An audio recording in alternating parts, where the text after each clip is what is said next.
everybody, and welcome to my In5 series on the SP404 mk2, where I cover a topic in about 5 minutes. The Chameleon writes in and says, do you know the best way how I can use my SP404 mk2 with Ableton?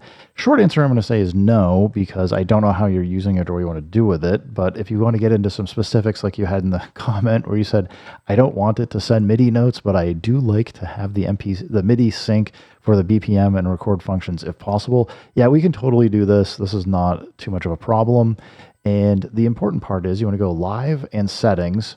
And when you go into this MIDI tab, you're going to see where it says input ports under link tempo and MIDI. It says input ports, which is basically what is it going to take from the SP404 mk2 and send like into Ableton. And on the other side, it says output ports and it says SP404 mk2.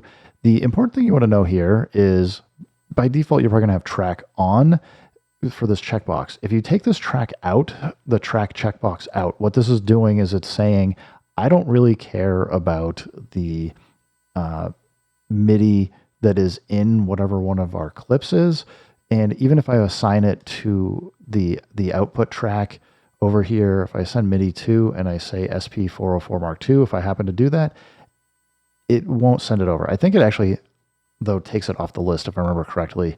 So if we go back to settings here, the important one is if you want to get that sync information, you're going to want to make sure you have the sync on, and that's going to make sure that's going to send the transport controls for play start, play end, and BPM sync, and it will allow you to do all the fun things that I'm about to show you here. So I don't have anything really exciting in this Ableton Live project. We've got a BPM of 120. It's not playing right now. And if I hold Shift and Pad 11 to go into tap tempo, we can see that by default, I'm on project and it's a 102 BPM. And if I come over and just play this pattern, it says 102 BPM. That's what it's going to play at. It's going to use its internal value. And the reason it's doing that is because I have sync set to, well, it's using the internal sync, but I have it set to auto right now, and I'll show you how to get to that in a second. But if I hit play, you can see it immediately switched from 102 to EXT 120. And if I increase the BPM, it's going to follow it. And if I decrease it, it's going to follow it. So we can adjust it. It takes a little bit for it to kind of catch up, but it should stay in sync. And I can actually go down to like 28 or really low other values for the SP404 mk2. And from what I've seen, it actually does seem to follow it, even though it says EXT40. It seems like it does a pretty good job of keeping up. And if I go up to, say, we know that the max is 200. If I go put this to 200,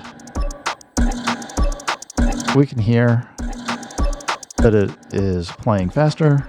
It's maybe a little unstable, but it's saying 200 here. I can go even faster. And even though it says EXT 200, it's actually playing at 365 BPM, which I don't make music this fast, but I just want to show you like it can do it. So let's go back here and get out. And yeah, you can get the BPM over. It's going to be able to do all the fun stuff where if you want to have like a delay effect, it will keep that in time. So we can hear, we've got that BPM effect. Because it's such an extreme BPM, it almost sounds like what it was doing for some of those hi-hats at the 300 and whatever BPM. So to answer your question again, the Chameleon, absolutely. You don't really need to do a whole lot to get your MIDI BPM out from Ableton. I'm just going to go over it one more time. Go into settings, go to the link tempo and MIDI tab.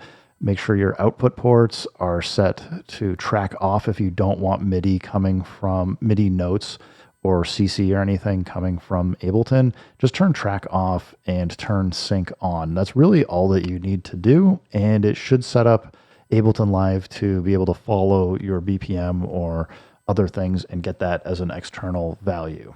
And if you leave it as, I'm going to show you, we go Shift, Pad 13 for utility, we go to System, just go over to MIDI. If you have your MIDI set to MIDI Sync Auto, which is the top one, you'll be totally fine. It's just it'll prioritize USB. If it can't find a USB MIDI signal, it goes to the MIDI for your input and output ports. And then if it can't find that, it defaults to internal. So hope that answers your question. If you got more, absolutely feel free to reach out. Happy to try and answer as best I can. Everybody, thanks for stopping by. Keep making music, keep having fun. Remember, if it sounds good, it is good. And peace.